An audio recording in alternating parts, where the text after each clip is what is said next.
Les deux formations qui font leur apparition sur la pelouse de ce stade 9 partout.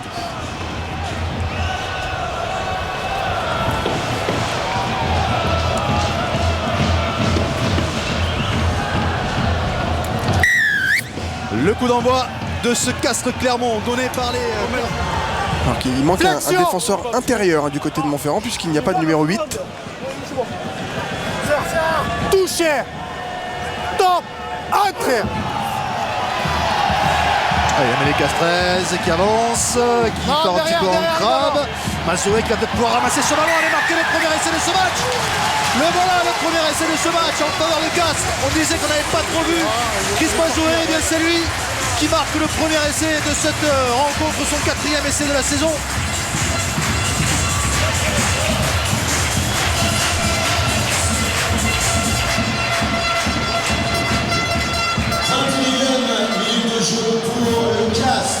On revoit la mêlée qui n'est pas avancée vers l'axe du terrain. Lorsque normalement le couloir devient parallèle à la touche, on doit refaire la mêlée. C'est pour ça que les Montferrandais étaient surpris que l'arbitre n'a pas fait refaire la mêlée, surtout que le ballon n'a pas été contrôlé réellement. Il est sorti et évidemment Chris Mazoué a très bien joué le coup pour aplatir derrière l'embut. Vous voyez, c'est un ballon qui part. Toujours pour les Clermontois avec Floch.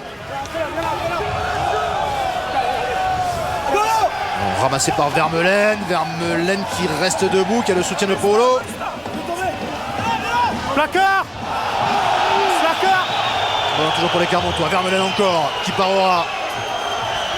Grosse séquence encore là de la part des Auvergnats avec un ballon qui va aller jusqu'à Loaki. Loaki, le pas de loin, il résiste au plaquage, il peut donner, extérieur. Incroyable. Le pas de loi après avoir mis un raffut à Mister Tekori. Ok, je te remercie. Alors, eh ben oui, l'essai est accordé, bien sûr. Essai pour Clermont, essai pour Georges Pizzi.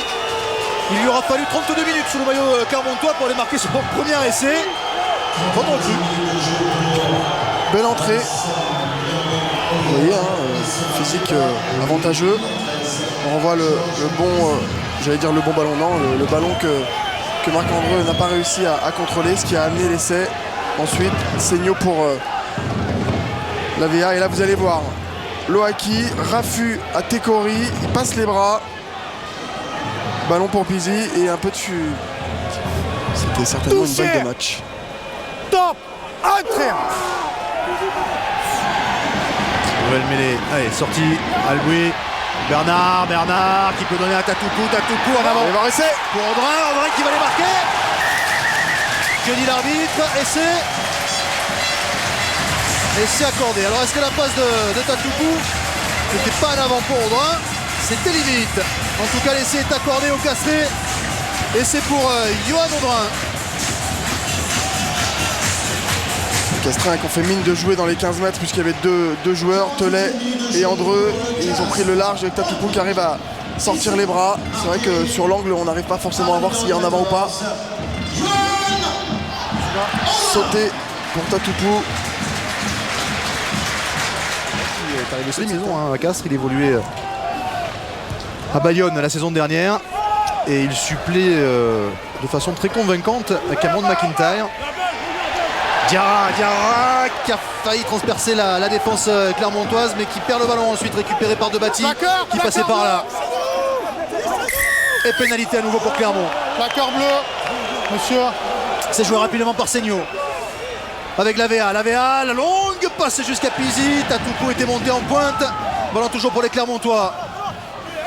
Avec Babi qui a trouvé du soutien avec Fofana qui avance. Ballon conservé par les Auvergnats et ça enchaîne avec Joubert qui est repris d'extrémis, qui a pu donner ce ballon à Seigno. Jacquet maintenant, on enchaîne côté clermontois. On reste dans le fermé avec Loaki qui fait une passe dans le dos de Lionel Faure et ballon récupéré par Audrin pour les Castrés.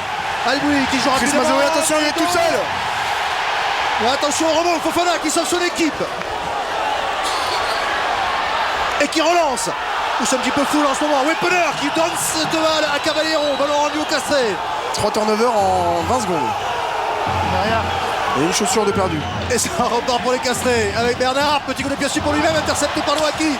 Et c'est reparti pour les Clermontois avec l'AVA qui va calmer tout le monde, qui va chaud au pied. À la course, a priori, André devrait être le premier, Telé peut-être, voilà, mais il va être sous pression tout de suite.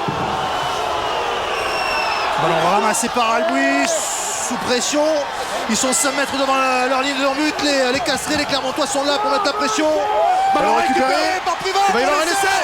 Essai de Willy Wetteler. Et les Clermontois qui repassent devant au score. Incroyable action. Incroyable action avec 4 ou 5 turnovers. Hein. ouais, 4 ou 5 changements. Touché. Top. Introduction pour Ludovic. Radosavljevic pour Clermont. Loaki. Pas les mains, le bleu, pas les mains. Derrière. Ballon toujours pour les Clermontois, 30 secondes. 4 points de retard, Audebert. Ils sont un peu tout seuls. Il peut libérer. Allez, la charge de la penderie. On est rentré dans les 22 mètres de Castres. Ballon libéré rapidement. L'AVA qui n'a pas de solution intérieure, qui avance, qui a bien percuté, qui peut libérer. C'est fait. Radosavljevic avec Vermeulen. Et ça enchaîne encore avec ce ballon pour Raphaël Chaume. Vous entendez la sonnerie et ça continue de jouer avec Radosavljevic. Les Clermontois qui sont à peine à 10 mètres de la ligne d'en-but des Castrés. Parce qu'on avait demandé un petit temps d'avance sur le pick and go de Loïc Jacquet. L'arbitre a considéré que c'était en arrière. On enchaîne les pick and go là du côté de Clermont. Pas d'autre solution que marquer un essai. Hein. Ballon qui sort pour la VA.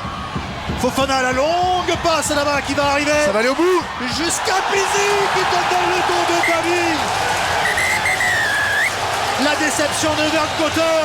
Clermont qui était tout près d'aller chercher un succès capital sur la pelouse de Castres. Mais au final, c'est Castres qui s'impose et qui reste invaincu à domicile cette saison. Castres s'impose face à Clermont 23-19. Nouvelle victoire pour les Castrés. Point de bonus défensif pour les Clermontois.